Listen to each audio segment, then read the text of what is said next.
jaga jarak. Yang penting udah pasti.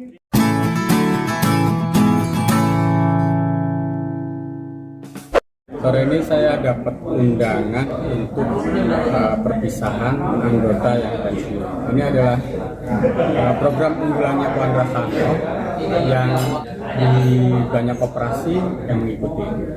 Bagaimana mengapresiasi teman-teman karyawan yang pensiun. Ini sih pertanyaannya adalah apa sih yang didapat dari karyawan saat pensiun, terutama dari koperasi. Ketemu lagi dengan kita, reuni kita setelah Bung Gofar pindah haluan. Ini kesempatan kita ngobrol bareng. Menjawab pertanyaan Bung Gofar tadi mengenai anggota kita yang pensiun ya.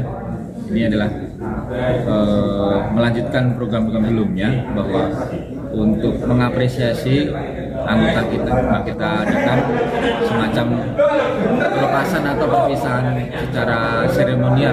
Untuk yang pertama, memanusiakan manusia. Yang kedua, tentu saja menjalin silaturahmi. Ini kita juga join dengan Perluka karena anggota Kuada sekaligus anggota serikat. Nah, ini dalam rangka memanusiakan anggota kita ajak bergabung di acara perusahaan ini.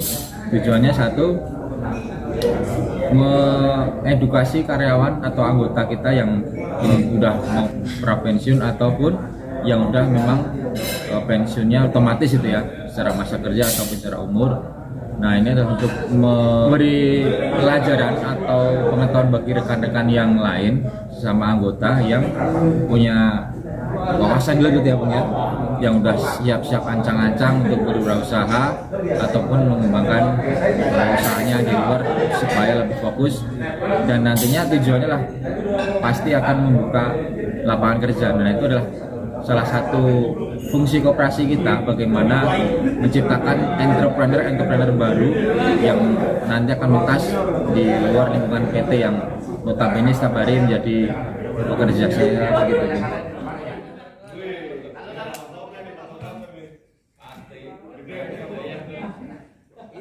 Ya, selanjutnya Pak Marjadi, selanjutnya Pak, selanjutnya tidak apa-apa disahitnya dan biar sekarang. Ya, selanjutnya Bapak Erlang biasa. Ini kata-kata maknanya ada ya? Intinya tadi bahwa program ini dilakukan untuk mengapresiasi keanggotaan, karena di perusahaan sendiri tentu ada kegiatan itu. Nah, ngefek nggak sih keluar masuk anggota ini secara permodalan, secara itu ngefek? Maju, topan maju. Nah, gitu. Elan mana Elan?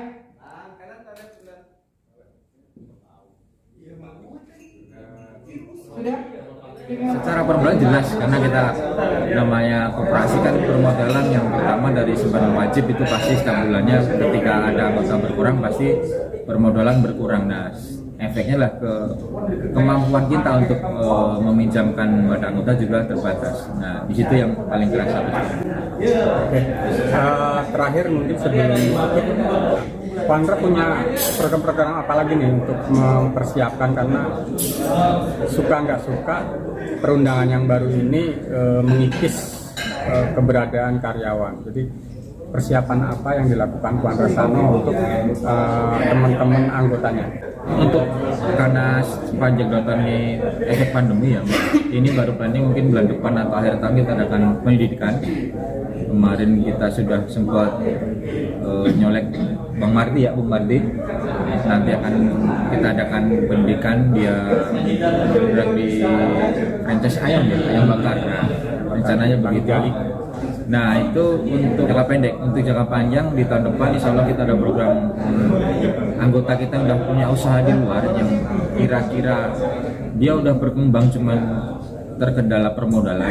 Kita akan rangkul, kita akan bantu permodalan mereka sampai berkembang lebih besar gitu ya. Nanti sistemnya bagi hasil atau kita bahas di enaknya gimana? Kalau secara kita paling kita lebih baik bagi hasil. Jadi ketika si anggota kita udah punya usaha dulu, misalnya yang nyata tuh misalnya bengkelnya Pak Andi gitu ya, di sana udah pakai jasa beliau, maksudnya ketika dia permintaan banyak tapi terkendala modal, di situ kita join, kita bantu dengan permodalan, kita sistemnya bagi hasil atau bagaimana nanti banknya kita bicarakan tuh.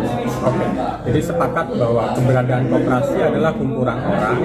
Jadi orang-orang itu diberdayakan usahanya, bukan hanya sekedar memberi modal, bukan tempat punya, tapi untuk bagaimana menjadikan anggota ini lebih produktif. Mungkin itu edisi kali ini, dan tetap semangat untuk teman-teman Kuantasan. Terima kasih. Sampai jumpa. Terima kasih.